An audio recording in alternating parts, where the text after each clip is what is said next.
দূর থেকে দেখলে মনে হয় একটি বিশাল বোতল মাটির ভেতরে পুঁতে রাখা, আর তার মুখ দিয়ে উল্টো করে গাছ গজিয়েছে। এটাই বাওবাব, পৃথিবীর সবচেয়ে অদ্ভুত ও রহস্যময় গাছগুলোর একটি। এটি মূলত পাওয়া যায় আফ্রিকা, মাদাগাস্কার, অস্ট্রেলিয়ার কিছু অংশে। এগুলো জন্মায় চরম শুষ্ক ও খরাপ্রবণ এলাকায়। এই গাছের সবচেয়ে আশ্চর্য ক্ষমতা, এটি নিজের কাণ্ডে হাজার হাজার লিটার পানি জমা রাখতে পারে। খরার সময় অন্য গাছ শুকিয়ে যায় ঠিকই, কিন্তু এই গাছটি টিকে থাকে বছরের পর বছর। এ কারণেই একে বলা হয় ট্রি অব লাইফ বা জীবনের গাছ। এর আয়ু 1000 বছর, কখনো কখনো 2000 বছরেরও বেশি।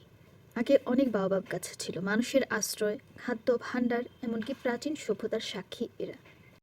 এর ফল ভিটামিন সিতে ভরপুর। পাতা সবজি ও ওষুধ হিসেবে ব্যবহৃত হয়। বাকল দড়ি ও কাপড় তৈরিতে ব্যবহৃত হয়। আফ্রিকায় বহু মানুষ আজও এই গাছের উপরেই নির্ভরশীল। আফ্রিকান লোককথায় বলা হয় আল্লাহ নাকি রাগ করে এই গাছটিকে উল্টো করে মাটিতে পুঁতে দিয়েছিলেন, তাই এর ডালপালা আকাশের দিকে না গিয়ে মাটির দিকে ছড়ানো মনে হয়। যেখানে পানি নেই সেখানে জীবন ধরে রাখে যে গাছ, সে শুধু গাছ নয়, সে এক প্রাকৃতিক আশ্চর্য। বাওবাব আমাদের শেখায় ধৈর্য, সহনশীলতা আর টিকে থাকার গল্প।